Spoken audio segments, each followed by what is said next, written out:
All right, I'm going to start working on this engine now, and I decided I want to repaint it. One of the main reasons is this decal on this side is not the correct style. It should actually be a McCormick Deering decal. And also, I figured if I'm going to take that off, I'm going to mess it up, so I might as well paint it. And along with that, I bought a reproduction style cart, which I feel will look a little better than that wagon that I've been using. So I'm going to just kind of document the process and we'll see where this goes. All right, I've got the engine taken down as far as I'm going to take it apart for painting. I did have a bit of trouble taking this flywheel off. There's a bolt that goes in behind there. It's like a carriage bolt. It was a little difficult to get out.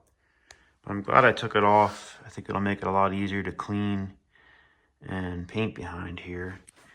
I actually did kind of sand on it a little here and there. I'm not going to like totally remove all the paint. I just kind of got the loose stuff off.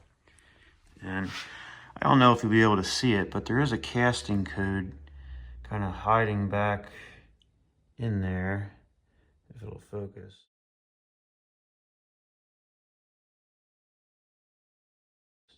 But it does say 10/23/34, which I thought was pretty cool. The date it was made, at least the main engine part. So I think it'll be a lot easier to paint without being on those skids, and really there's not too much to it. I'm gonna end up painting the flywheel red, and the belt pulley I'm gonna paint red as well. I thought about taking the magneto off, but I really don't know how to take that off, to be honest, and I think I'm just gonna mask it off. So I'll bring you back when I get to the next step. I thought I'd share as well, this is the cart kit that I got. Again, they call this a wheelbarrow cart, but this axle would bolt to the skid on the rear of the engine, and obviously the two cast wheels would go on that, and then the handle and that little stand goes on the front. And this is where I bought that kit from.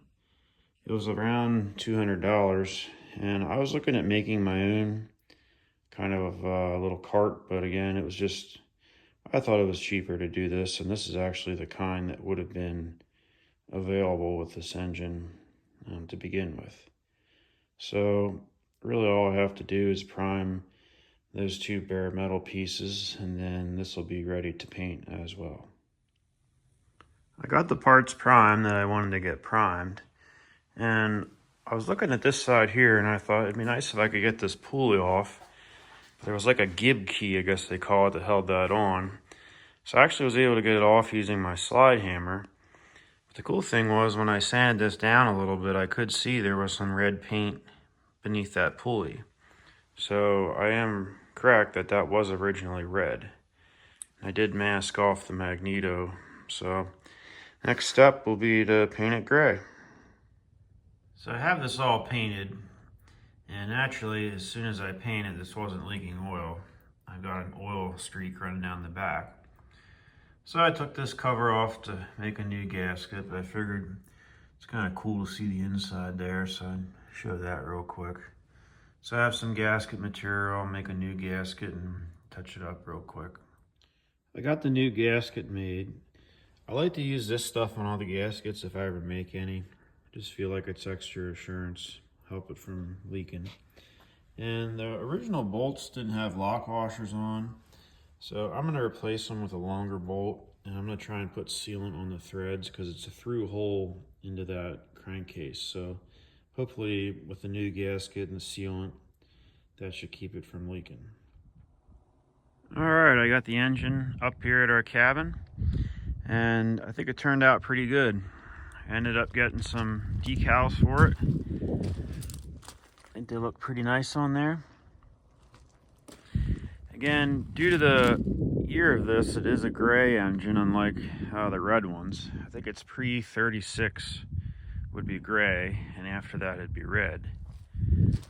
So I think the two, colors accent each other pretty nicely. And I really like the way this cart turned out.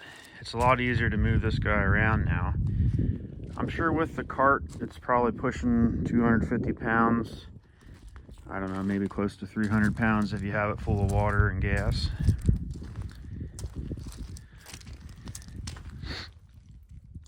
I ended up wrapping the spark plug wire with some harness tape, just kind of make it look a little nicer.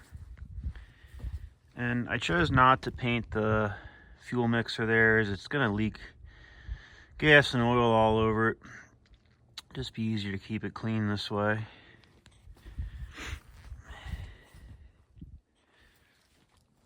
So I really like the way this turned out, and it's kind of hard to tell exactly what gray this could have been originally. I feel this is pretty close, you know, to what it would have looked like. I don't think they would have had like red wheels on the cart, but I don't know, it just gives it a little bit better look, I think. So I'm gonna start it up here and I'll show it to you running.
Alright, I think that was the end of this project. Let me know in the comments if you have any ideas of things that I could use this engine for. Kind of have the idea to find an old corn grinder or feed grinder or something like that. Something cool to give it some exercise. Thanks for watching.